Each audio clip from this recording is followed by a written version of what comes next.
Olá, boa noite, tudo bem, alunos? Hoje a gente vai falar um pouco sobre transtornos mentais de origem orgânica. É a nossa quarta, né? Isso, quarta aula, tá bom? A aula passada a gente falou sobre a questão de anamnese e exame físico, não foi? Do paciente psiquiátrico. Estudamos um pouco sobre a anotação de enfermagem, relembramos um pouco sobre a evolução, correto?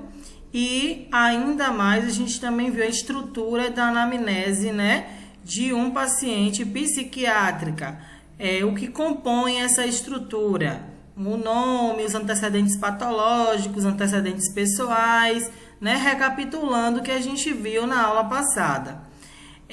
Agora a gente vai estar estudando um pouco, né, refrisando sobre esses transtornos mentais de origem orgânica, né, que são os quais são constituídos, né, pela demência, relacionados a algum tipo de disfunção cerebral, como delírio, síndrome da amnéstica, certo? Ambos não induzidos pelo álcool ou por substâncias psicoativas, sendo que os dois últimos a gente vai estar estudando de acordo mesmo no decorrer dessa aula. Essas causas orgânicas para a disfunção erétil são relacionadas ao sistema nervoso. Então, sempre está voltado, né, ao sistema nervoso, que é esse sistema nervoso que manda os comandos, tá? Para poder a gente fazer as nossas atividades, as funções, tá? Do decorrer da nossa situação de vida, do cotidiano. É o sistema nervoso junto com o sistema parasimpático, com o sistema simpático, que manda essas funções para a gente estar de acordo fazendo a evolução dessas atividades. De acordo com os nossos conteúdos, aí eu trago tipo um textozinho, né? Que um transtorno mental orgânico não é apenas um distúrbio psicológico. Então, ele não é apenas um problema psicológico do paciente. Na verdade, afeta a função cerebral, função normal do cérebro, né? Do cérebro, é então alterada. Transtorno mental funcional é um pouco de natureza diferente. Funcional, a gente está vendo orgânico, mas a gente também vai estudar o funcional. O funcional é um pouco diferente essa natureza. A gente vê que a alteração é do distúrbio psicológico. Mas a principal diferença de um transtorno orgânico para um funcional é que o orgânico, ele afeta, né, diretamente o cérebro, a mente do indivíduo. Já o funcional, não há esse dano no cérebro. Não tem essa alteração, certo? Do cérebro do paciente, tá bom? E, professor, quais são os tipos de transtornos orgânicos que a gente vai observar? São vários. Temos demências, né? Que o CID da demência é F00, tá? Temos delírio, que é a confusão mental, que é F05. Temos transtornos decorrentes do uso de substâncias psicoativas, que o seu CID é F10, F19. Temos transtornos mentais decorrentes de lesão e disfunções cerebrais e de doença física, que o seu CID é F06. Temos transtornos de personalidade, de comportamento decorrente de lesão e disfunção cerebrais, que é F07. E temos retardo mental, que é F70. Alguns tipos de transtornos, quando a gente fala decorrente, né, de substâncias psicoativas, que eu falo que é de F10 a F19, é por diversas situações, por abstinência, pela questão do uso nocivo, pela intoxicação aguda, ou pela alteração de álcool e outras substâncias alcoólicas, né? E aí a gente vê. Já os transtornos funcionais, a gente vai ver transtorno bipolar, tá? Como um transtorno funcional, transtorno de esquizofrenias, e os transtornos psicoativos agudos. Esses 3 a gente vai ver separados, que são transtornos funcionais. E aí eu trago assim para vocês, geralmente, um diagnóstico diferencial. Ô professor, o que é isso? Quero que vocês anotem no caderno de vocês, tá? Esse diagnóstico diferencial para a gente observar a diferença de um transtorno orgânico para um transtorno funcional, tá bom? Vou falar pausadamente. Transtorno orgânico altera consciência, atenção, sensopercepção, orientação, memória e inteligência. Transtorno orgânico altera consciência, atenção, sensopercepção, orientação, memória e inteligência. Nos transtornos funcionais, eu vou ter alteração do afeto, pensamento, juízo crítico da realidade, que é a questão de lá do que a questão das funções psicoativas, que vai fazer alteração dos delírios e das alucinações, lá nos transtornos funcionais.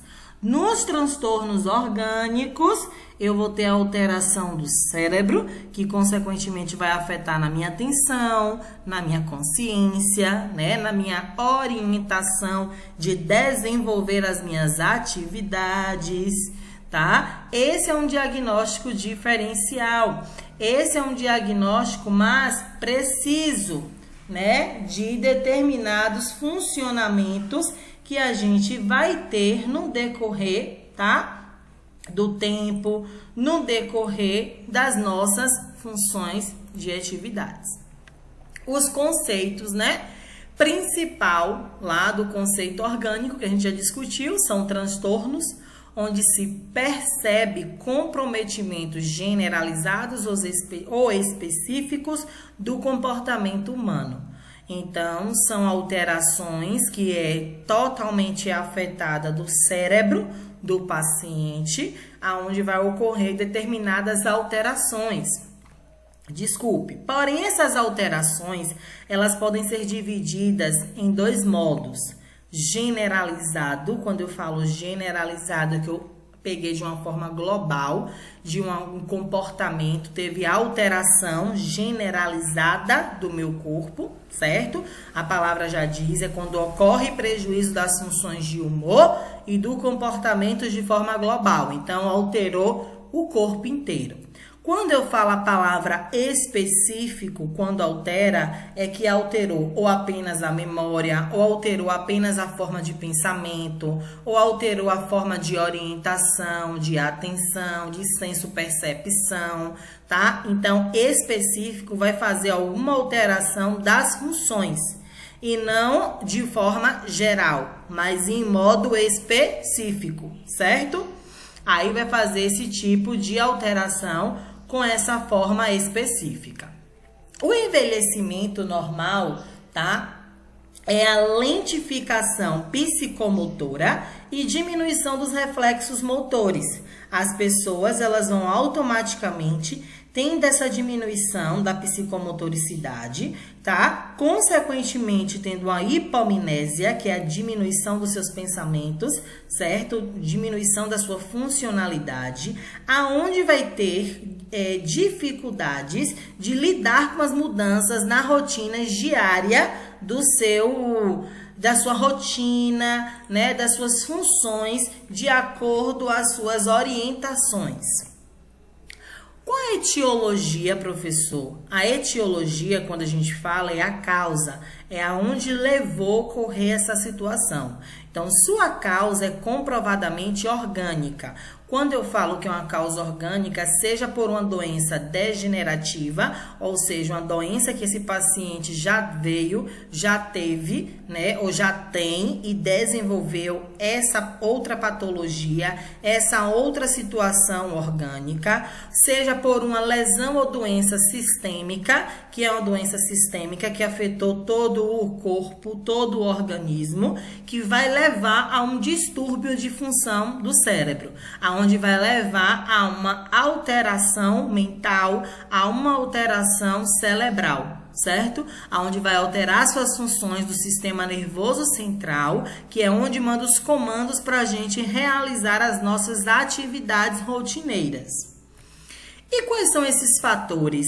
Pode ser fatores exógenos e fatores endógenos. Quando eu falo fatores endógenos, eu estou falando fatores de dentro, certo?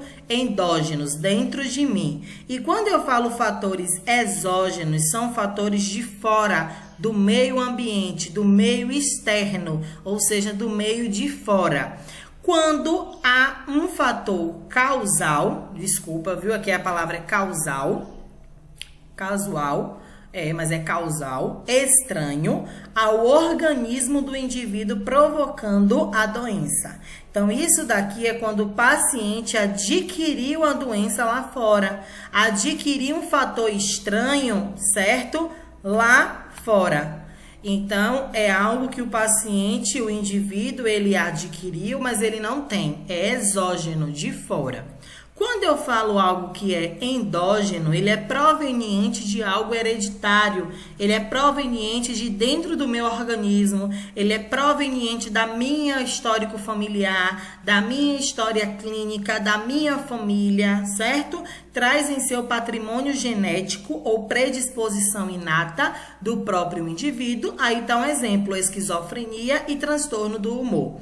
Então, geralmente, o que mais ocorre, nossos transtornos orgânicos são um fator exógeno, mas temos dois tipos de fatores, tanto o fator exógeno como o fator endógeno. Aí, recapitulando, fator exógeno é fatores de fora e fatores endógenos são fatores de dentro, tá? Quais são os tipos de transtornos? Nesse áudio, nesse vídeo, logo no início, falei vários tipos de transtornos. Quais são eles? E a gente vai ver cada um deles separados. Temos a demência, certo? Essa demência é a deteriorização da cognitiva global na ausência da diminuição do nível de consciência, aonde vai ter um comprometimento na linguagem, no comportamento, na alteração da própria personalidade do indivíduo, certo? Aonde vai estar ocorrendo a questão da decorrência de lesão ou disfunção cerebral, certo? Esse diagnóstico é um diagnóstico clínico crônico, certo? É um diagnóstico, quando eu falo clínico, é um diagnóstico onde eu preciso ver esse paciente, observar as orientações dele, certo? Fazer uma anamnese específica para estar dando um posicionamento de diagnóstico fidedigno para esses pacientes. Porém, na demência, eu tenho situações primárias e situações secundárias. A primária, a principal manifestação clínica é a síndrome demencial, ou seja, é a dificuldade de lembrar as funções, tá? As funções do dia a dia, das suas atividades cotidianas. E as secundárias, ela está voltada ao distúrbio teórico-metabolismo, aonde vai ter as alterações sistêmicas de todo o organismo do indivíduo. Então, eu vou ter, quais são as minhas demências primárias, professor? Eu tenho demência, a doença de Alzheimer, que tem logo embaixo, que a gente vai ver, que é através dessa demência, tá? Eu tenho a doença de Pink, certo? Que é conhecido muito chamada de frontotemporal. Eu tenho a doença de córpicos, certo?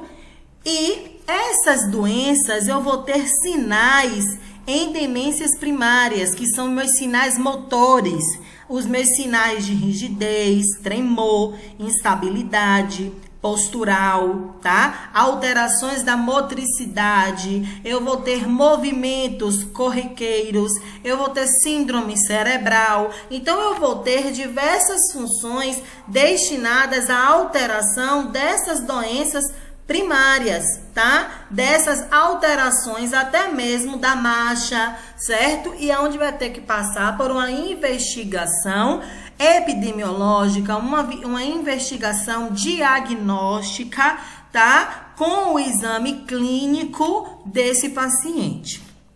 A doença de Alzheimer, até hoje, é uma doença que tem a etiologia desconhecida. O que é etiologia desconhecida, professor? É a causa dessa doença, ela é desconhecida. Porém, com alguns estudos, dizem que é com alguns aspectos neuropatológicos da própria velhice, né? E neuroquímicos característicos. O transtorno é usualmente insidioso, certo? No início, e se desenvolve de forma lentamente por vários períodos, né? Por vários longo tempo. Distúrbio neuropsiquiátrico. Esse distúrbio neuropsiquiátrico é uma parada do desenvolvimento ou desenvolvimento incompleto do funcionamento intelectual. Ou seja, o indivíduo ele para de desenvolver as suas atividades. Ele compromete totalmente as suas funções, né? Ou seja, no período da faculdade, que determina o nível global de inteligência, é o indivíduo que vai ter alguns comprometimentos das suas funções cognitivas, de linguagem, de motricidade, do comportamento social. Ele não vai saber lidar, né, com a situação que está inserida. Isso se chama de retardo mental. É um indivíduo que vai estar lá parado, né, a professora falando, explicando, e ele no mundo da lua desenvolvendo essas habilidades com dificuldades e comprometendo diariamente as suas funções roqueiras, tá? De dificuldades. Além do mais, a gente pode também observar nesses transtornos orgânicos, né, que ele tem uma grande alteração aonde, professor, com pessoas que têm um diagnóstico já como doenças como diabetes, hipertensão, entre outras, certo? Que também podem ser relacionadas por muito tempo quando essas doenças não são muito cuidadas. Esse paciente, ele não tem um acompanhamento melhor dessas doenças. E aí pode sim gerar essas alterações, essas diferenciações, o que leva, né, a dificultar até mesmo o diagnóstico clínico. A deficiência mental é um retardo de um transtorno da inteligência, cuja limitação da personalidade baseia-se na impossibilidade de desenvolver uma capacidade intelectual. Então, ele está querendo dizer que o retardo mental ele tem inúmeras causas, né? Inúmeras causas e inúmeros fatores de riscos que levam à deficiência mental.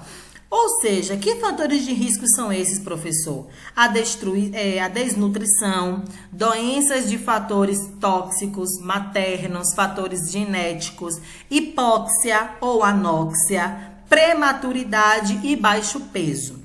Eu vou querer que vocês pesquisem, tá? Sobre hipóxia e anóxia para ver a diferença de uma e da outra, certo? E quando vocês fizerem essa pesquisa, eu quero que vocês coloquem lá no grupo do WhatsApp dizendo a diferença de hipóxia e de anóxia, tá?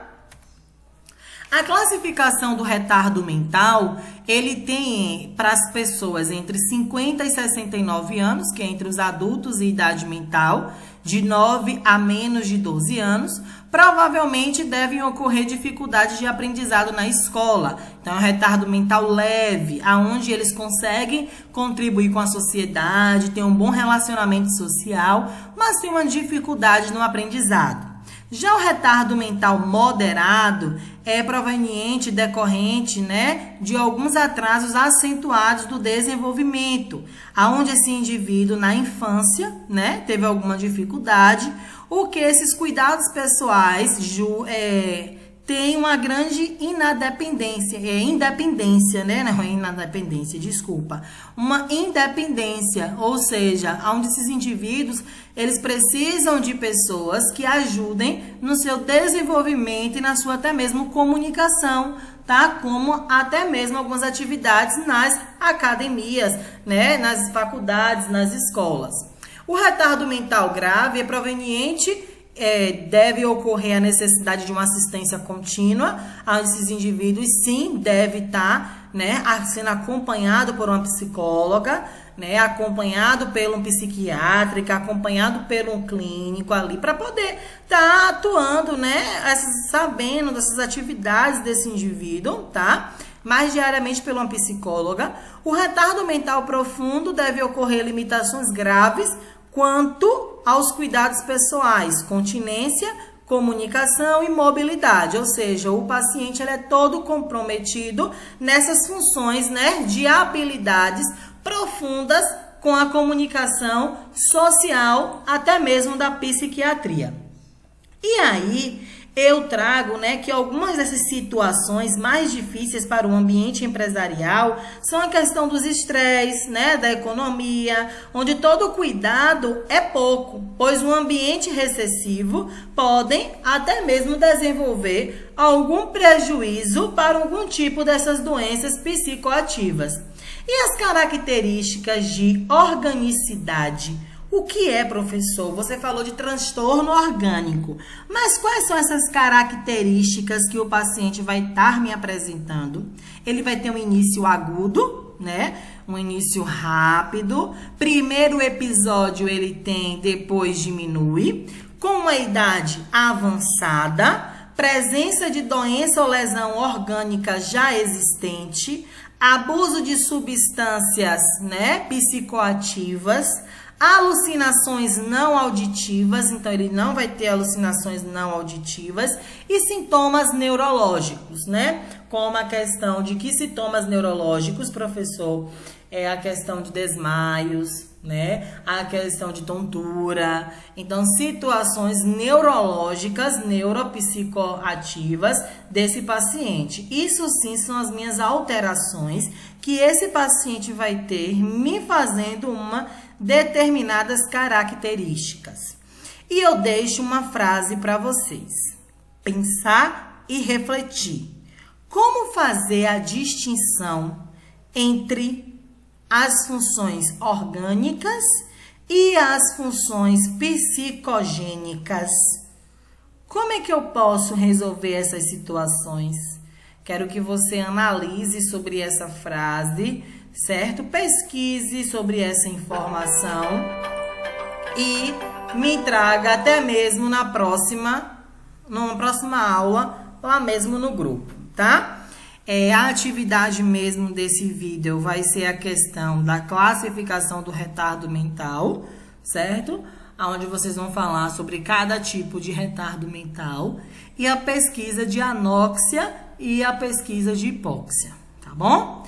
Um abraço, fiquem com Deus, espero que estejam estudando, certo? O CTT está fazendo o melhor para vocês, não paramos, estamos a todo vapor fazendo as nossas videoaulas, tirando as dúvidas dos alunos, tá?